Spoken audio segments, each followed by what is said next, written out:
মোৰ যে ক্লাছবোৰ অনা দেৰি হৈছিলে মানে মই মাজতে যে ক্লাছ একেবাৰে অনা নাছিলো কিয় জানেনে কেতিয়াবা এনেকুৱা হয় ন আমাৰ কেতিয়াবা মন ভালে নাথাকে তাৰমানে আমাৰ যদি কেতিয়াবা অসুস্থতা থাকে কিবা শৰীৰত তেতিয়া আমাৰ মনবিলাক ভাল লাগি নাথাকে আৰু তেতিয়া আপোনাৰ যদি মনটো ভাল লাগি নাথাকে আপুনি তেতিয়া ক্লাছ এটা ভালকে কৰিব নোৱাৰে মানে নিজৰ ভিতৰৰ পৰা যদি ভালকে বস্তুটো নুলাই তেতিয়া মানে মই যেটো বুজাব বিচাৰিছো সেই বস্তুটো কিন্তু মই মোৰ 100% দিব নোৱাৰো গতিকে মই ভাবিলো কি ক্লাছবোৰ নকৰাই ভাল ওকে মই আতৰি দিলো আৰু এটা কথা যে এনেকে দি যদি মানে ক্লাছবোৰ হেৰি বেছিকৈ পেন্ডিং কৰি থৈ দিও মানে নকৰো তেতিয়া কি হ'ব ল'ৰা ছোৱালীবোৰ মানে ইন্টাৰেষ্টটো কমি যাব ওকে হেনেকে ভাবিব ন যে বাই এৰি দিলে আৰু আমাক মানে আৰু গাইড নকৰে বাই চাকৰি কৰি জয়েন কৰি গুচি যাব এনেকুৱা হৈ গল তো মই হেকাৰণে কি কৰিলো এটা বস্তু অৰ্ডাৰ কৰিছো আজিটো বস্তু ললে মই মানে নিজৰ ফেসটো নেদেখুৱাকেও ভিডিওটো বনাব পাৰো মই মাজে মাজে হয়তো মোৰ এই ফেসটো নেদেখিব ফেসটো নেদেখুৱাকে অকল মানে লিখিহে মই ক্লাছ দিম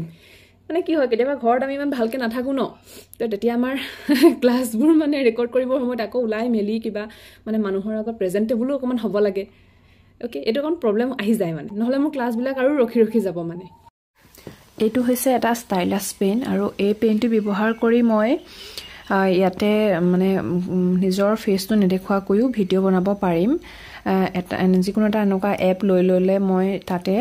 লিখি পিডিএফ ৰেডি কৰি বা মানে স্ক্ৰিন ৰেকৰ্ড কৰি ধুনিয়াকে মানে ক্লাছটো মই সময়ত দি থাকিব পাৰিম গতিকে মই এটো খুব মানে ভাল হ'ব বুলি ভাবিছো মই ট্ৰাই কৰিম এতিয়া মানে সোনকালে এটা ভিডিও বনাবলে চাওচোন কেনেকুৱা হয় আপোনালোকে জনাব হা মানে কেনেকুৱা পায় ভিডিওটো বেয়া পোৱা নাই বাৰু হেণ্ডৰাইটিংও ইমান বেয়া নহয় ভালেই হ'ব হেয়াই কৰি চামচোন বাৰু কেনেকুৱা হয়